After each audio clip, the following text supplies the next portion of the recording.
Alhamdulillah sahabatku sekalian, alhamdulillahirabbil alamin. Allahumma shalli ala sayyidina Muhammad wa ala alihi wa ashabihi ajmain.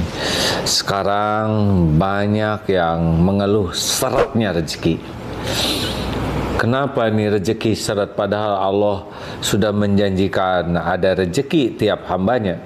Seperti yang pernah kita bahas dalam surat Hud ayat 6, a'udzubillahi minasyaitonirrajim, wa ma min dabbatin fil ard illa 'alallahi rizquha.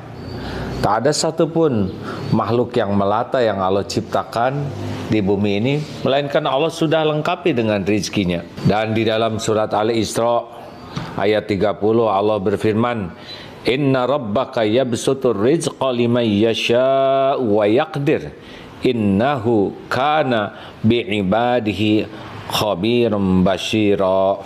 Sesungguhnya Dia maha mengetahui dan maha melihat akan hamba-hambanya. Artinya Allah tahu persis kita sedang kesulitan, sedang seret, bayar cicilan, hutang-hutang dan sebagainya. Nah, apa yang menyebabkan rezeki seret? Kalau kita simak dari hadis Rasulullah SAW, hadis ini diriwayat oleh Ibnu Majah dan derajatnya hasan dari Tsauban, ya, bahwa qala Rasulullah sallallahu alaihi wasallam, wa inna rajula liyukhramu ar-rizqa bidzambi yusibuhu. Sesungguhnya seseorang terhalang rezekinya karena dosa yang ia lakukan. Kok itu ada ahli maksiat, tidak pernah sholat, licik, zolim, kok rezekinya banyak? Tunggu dulu, ada hadis lainnya nih, dengar ini dari sabda Rasulullah. Jika engkau melihat Allah memberikan nikmat dunia yang sesuai dengan keinginannya, nah, kepada seseorang atas perbuatan dosa-dosanya, maka hal itu adalah istijraj. Jadi istijraj itu kenikmatan semu yang berakhir jadi petaka. Nauzubillahi min dzalik. Sebetulnya semu saja.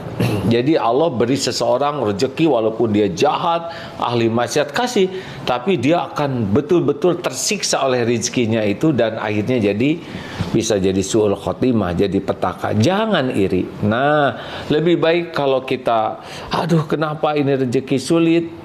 Dan ingat, rezeki bukan hanya masalah uang. Kenapa nih ibadah saya jadi susah? Kenapa saya malas baca Quran? Kenapa saya tidak mau ke masjid? Nah, itu semua juga bagian dari rezeki yang terangkat, dicabut, disulitkan. Penyebabnya adalah maksiat. Makanya kalau rezeki sulit, ingat harus cepat evaluasi diri.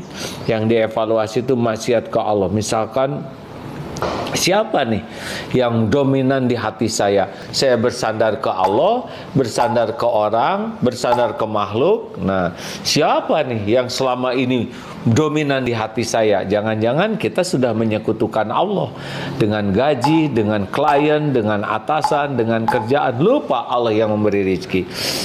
Dosa selanjutnya kita evaluasi, kita munafik tidak? Dan salah satu ciri munafiknya kita adalah beratnya ke masjid. Sholat subuh itu berat sekali bagi orang munafik, subuh dan isya. Dan itu membuat Allah tidak suka. Padahal ganjarannya nih ya, sholat isya itu seakan separuh malam dianggap sholat, sholat subuh seakan sepanjang malam dianggap sholat terus menerus. Belum lagi zina mata, maksiat mulut, maksiat pikiran. Ayo periksa. Kalau kita kepada Allahnya tidak serius, sudah berburuk sangka, kemudian tidak mau mematuhi perintah Allah, larangan-larangan Allah dilabrak, nah itulah yang menghilangkan keberkahan rezeki. Mungkin diseretkan dalam jumlah, dan juga mungkin jumlah dibuka, tapi seret sekali dalam berkah. Kalau rezeki yang tidak berkah, pasti tidak akan membawa ketenangan, akan menimbulkan masalah-masalah lainnya. Ya, memang begitulah. Nanti fakrahu baina ainai, di pelupuk matanya dibuat takut miskin. Ayo, merasa rezeki seret, ingat dosa lah. Jangan iri lihat orang lain yang banyak uang karena dosa, karena semua itu adalah istijraj. cara Allah menghinakannya. Nauzubillah, jangan iri. Yang kedua, kufur nikmat. Jelas dalilnya, la in syakartum la azidannakum wa la in kafartum inna azabi lasyadid. Jadi makin kita syukur, Allah pasti lihat kita ditambah. Tapi kalau kita kufur nikmat, sibuk dengan ngedumel, sibuk dengan kecewa, sibuk dengan ngerasula, sibuk dengan sesuatu yang mencela keadaan, terus menerus menghina, meremehkan apa yang sudah Allah berikan. Allah memberikan sehat, tidak disyukuri. Allah memberikan tempat berteduh, tidak disyukuri. Allah memberikan makan, tidak disyukuri. Memberi nafas, tidak disyukuri. Kita bisa sholat, tidak disyukuri. Kita ada rumah tangga, tidak disyukuri. Hanya sibuk saja, kekurangan, nggak ada, rewel, mengeluh, ngerasuloh, mencela. Ini yang menghambat rezeki. Padahal janji Allah itu kalau kita syukur ditambah nikmat. Ini kesan ada seorang tunanetra yang istrinya tunanetra, ketika ditanya bagaimana situasi seperti ini mas, yang dipijat jangankan dipijat, salaman aja orang tidak mau. Jadi bagaimana dalam situasi sulit begini? Sulit itu harus tambah syukur. Karena Allah yang memiliki segalanya janji. Kalau kita syukur, maka nikmat ditambah.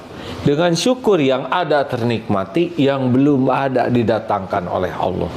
Tidak ada yang tidak disaksikan oleh Allah. Allah tahu keperluan kita. Allah tahu persis keperluan keluarga kita.